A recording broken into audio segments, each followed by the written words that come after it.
First the issue. I coulda stopped him. I coulda stopped him. It's me. It's me. Definitely my fault. Definitely my fault. No, I'm gonna do me. I'm gonna do me regardless. I told him to leave his mom and, the people home, and he still broke them. It's crazy, man. It's gonna get bad. It's gonna get bad, man. But, it's all... GervontaDavis has recently had another heated exchange with Lamont on social media. He claimed that the fight was his to win, and that the Reaper only won because he allowed it. This statement has sparked a lot of controversy. Not only did Lamont Roach respond to him, but many fans and boxing professionals also weighed in. Some even went as far as to say that Lamont Roach would have won the fight, whether or not the knockdown. I definitely could have. That was on me too. That was on me for sure. Because I ain't pick it up when I supposed to pick it up. And I could have definitely did more. Definitely did more. He caught me with a good shot, but it was times that I sat in there with him and I'm like, damn, this guy like super slow. Well, not super slow, but he's slow. And I could have took advantage of him. There's a general belief that Lamont Roach won the fight, especially when the knockdown is taken into account. Many think he was cheated because all the judges scored the 9th round for GervontaDavis. If the judges had been paying more attention, GervontaDavis might have been disqualified or penalized. However, after GervontaDavis recently commented, claiming Lamont Roach only won because he allowed it, some people have gone even further. They argue that Tank didn't deserve the win, even much in the beginning, and when I felt like he was slow, it was just already late down the line. And many believe that Roach Jr. and his team have a strong case for having the decision overturned if they appeal. However, their case was ruled against them. Despite Roach starting his push to have the knockdown decision reversed, his pleas were declined. He made a series of posts on X, the first of which said, "Y'all tweaking if you think Buddy was off, or had an off night. That stuff is just different with me. I told y'all from the start, just because I feel like I won, y'all acting like I said he was easy work or something. The knockdown gives me a UD. He then followed up by saying, "I did take care of that in the ring. You're about to make me get on you with this bias. I know he's your people, but leave it be. I ain't suing anybody. I'm just getting a clear knockdown." He like, "Now you gonna give it to you?" I was like, "Oh, is that right?" So, that's how boxing work. It's sad to say, that's how boxing work. I'm not like totally upset. I figured with a superstar, you won't get too much on paper. When someone suggested that overturning the knockdown would mean Roach Jr. won a split decision instead of a unanimous decision over Davis, Roach Jr. responded, saying, "The guy who scored the fight for Tank gave him that round. If the knockdown counts 10-8 my way, that's a 3-point swing, so I would have won that card too. Go back to your cave, casual." Roach Jr. is correct that an overturned knockdown would give him a unanimous decision victory instead of a split decision, but he would likely be happy with either outcome. The main takeaway from the Davis-Roach fight wasn't that Tank was exposed as a fraud or that he performed poorly. It was that Roach fought in the 9th round. How frustrated are you that that wasn't counted as a knockdown? Man. Not to say Tank doesn't deserve criticism for his performance. Many people have pointed out his tendency to start slow and be too economical with his punches, which almost caught up to him, depending on how you view the draw on his record. His behavior in the 9th round also raised eyebrows, as he seemed to think he could call a timeout by taking a knee, believing it was within the rules to ask his cornermen to towel grease from his eyes. His assumption of special treatment from Willis deserves plenty of criticism. However, Roach deserves more credit than Davis deserves criticism. Roach faced an elite counterpuncher and out-countered him, answering nearly every Davis left hook with a right hand. He didn't fall for Tank's traps and feints, and he patiently waited, setting up his... I thought I had it, especially when they announced the score for him. I was like, oh, they gonna give me a split decision win. I was like, oh, yeah. Honestly, I thought I should have won without that being counted a knockdown. Look, I ain't the ref. I ain't really, you know what I'm saying? Like... Roach traded punches, He did so just long enough to let Davis know he meant business, then quickly got out of there and stopped exchanging. He must have a tremendous chin because even though his defense, anticipation, and counterpunching limited the number of clean shots he took, he still got hit on the jaw a few times and emerged to hear the scores read, something Tank's opponents typically don't do. While many in boxing were ripping the fight as a pointless mismatch, there were also more knowledgeable fans praising Roach as a challenger who would likely be competitive. Still, I didn't see anyone picking out his eye, but the rules do state if you voluntarily take a knee, then that's an automatic 8 count. But it is what it is. I wasn't relying on that. I was relying on what I was doing in there. I think I was taking control. I think I was landing more shots. I think I was landing. The outcome is a reminder that superstars should take the biggest fights they can when the opportunity arises, because sometimes a seemingly easy fight can be the one that backfires. Still, any damage to Davis's reputation can be quickly repaired. All he needs to do is sign for an immediate rematch with Roach and get the win next time. At the post-fight press conference, Davis teased a bigger fight that he said would come. First, some speculated that it might be Tank against Stevenson. For argument's sake, let's say that's exactly what Team Davis has in mind. Well, unfortunately, that fight just lost a lot of its appeal. But as soon as I heard that 114, I was just like, damn, all right, it's over with. So, yeah, man, it's just crazy. I ain't gonna lie. It's okay. We gonna run it back. It's okay. But if that was kind of a knockdown, I would win the majority decision.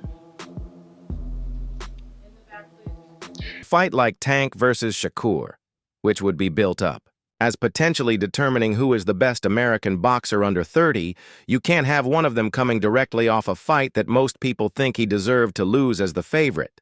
Davis needs the Roach rematch, even though winning it won't be easy, to maximize interest in future fights against Stevenson and other top-level opponents.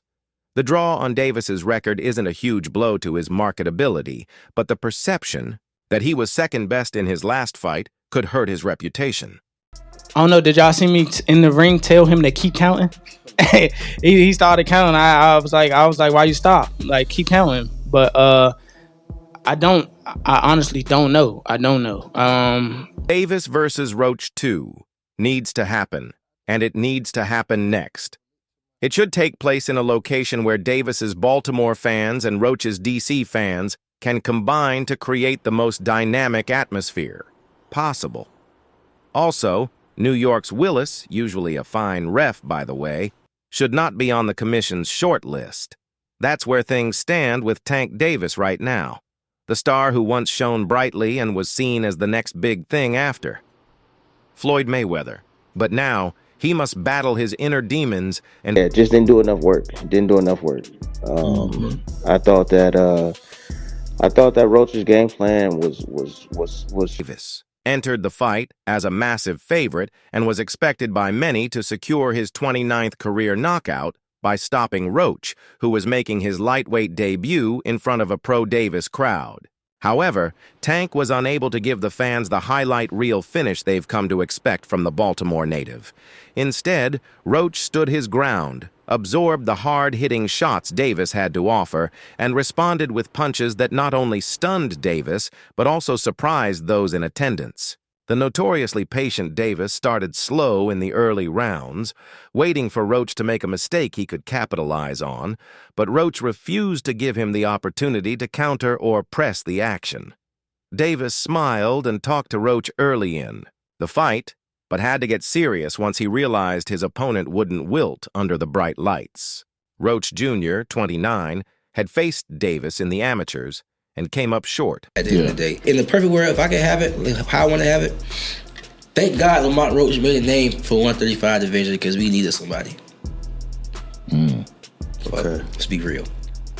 So now we got a new person, thank God. So now we got Lamont Roach.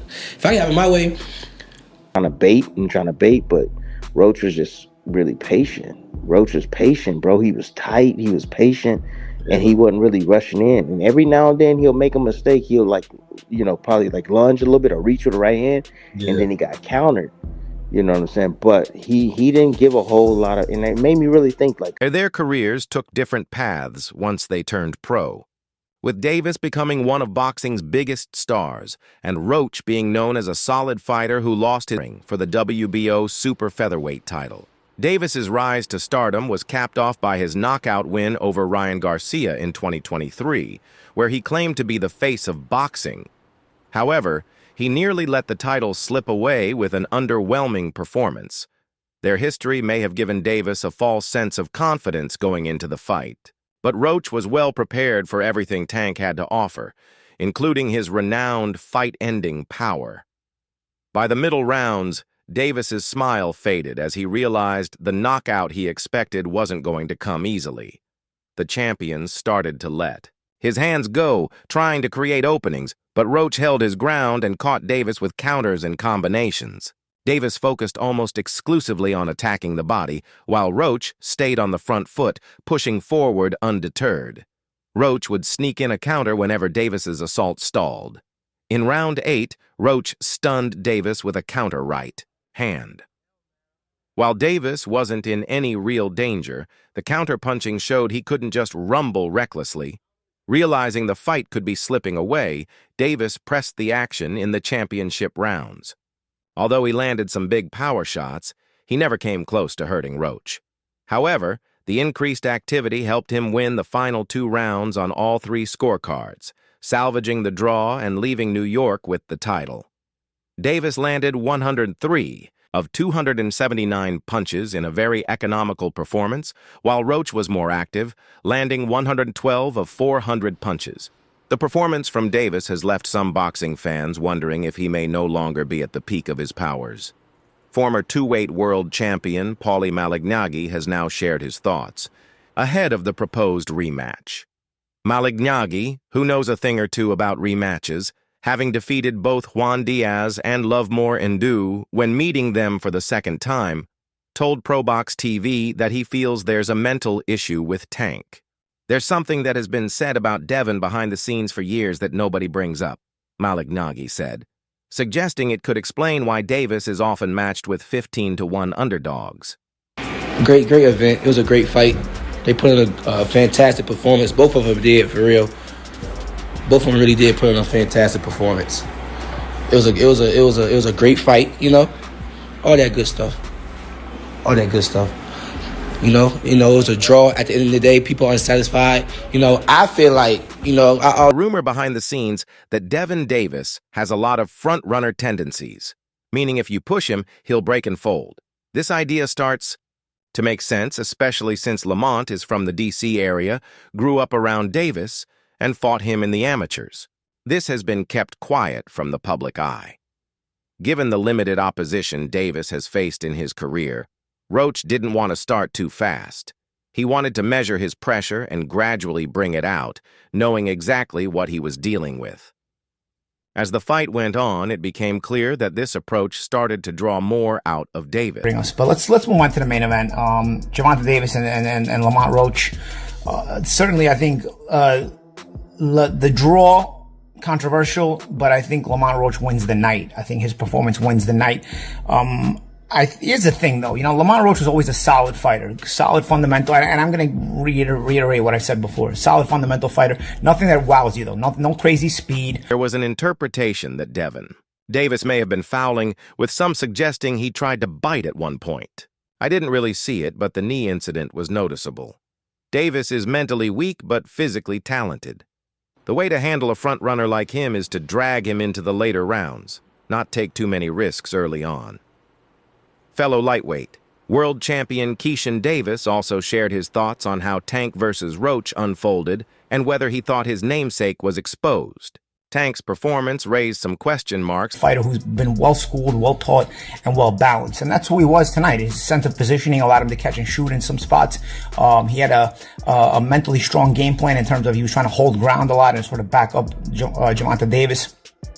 Davis still, when you really think about it, he ends up fighting a Lamont Roach, who's a 130-pound champion, been a perennial contender for about 10 years, finally won a world title. You think he got exposed? I just think Lamont was better than everyone expected him to be. Lamont can really fight. I said I thought Tank would knock him out, but he proved me wrong. Lamont is better than we made him out to be, but I don't think Tank got exposed or anything like that. In light of Davis's underwhelming performance against Roach, the unbeaten world champion Keishan Davis has now spoken out, claiming that he could become the first fighter to defeat Tank if given the opportunity. Speaking on the Come and Talk to Me podcast, WBO lightweight champion Keishan Davis said he's always been confident in his ability. That are out there, you go outside the weight class to defend the title and get a smaller guy, which is something that he'd done already before with Garcia a couple of years back. The guy he fought before Ryan Garcia. I don't know, man. You know, I can't keep reiterating how disappointing GervontaDavis has been as far as the resume. It'll be easy. It's not going to be a physical dogfight. It's going to be a chess match, and I'm just smarter than him. Keishan Davis continued. If my confidence was at a 9 before the Roach fight, it's still at a 9. Legendary top-ranked CEO Bob Arum called out Davis's performance when speaking with Sean Zid on March 28th. I thought Roach won the fight. It was a close fight, Arum said. I think Davis has to start taking boxing seriously. You know, it's not just a media kind of thing. I don't know the kid, but he seems sort of ordinary.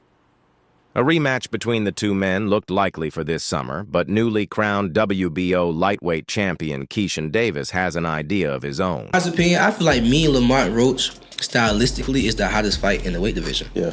Lamont Roach stood right there with Gervonta, the hardest puncher in the division, right?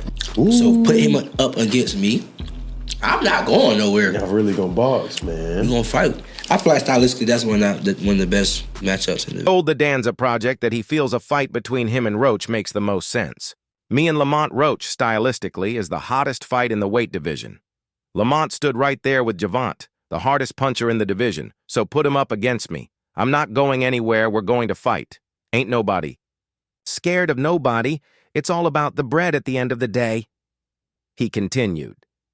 In a perfect world, if I can have it like I want to have it, thank God to Lamont Roach for making a name in the 135 division, because we needed somebody.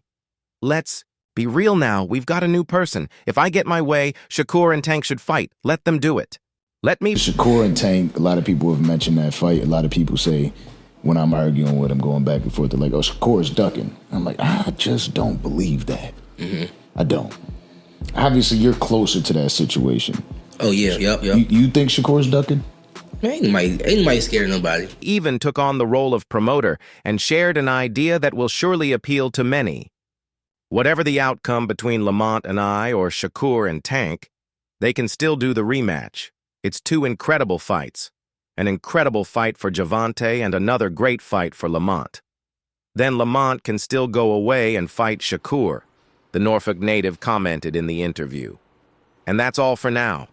For the very best updates on news, moments, events, and actions in the world of boxing, stay connected with us by subscribing to our YouTube channel.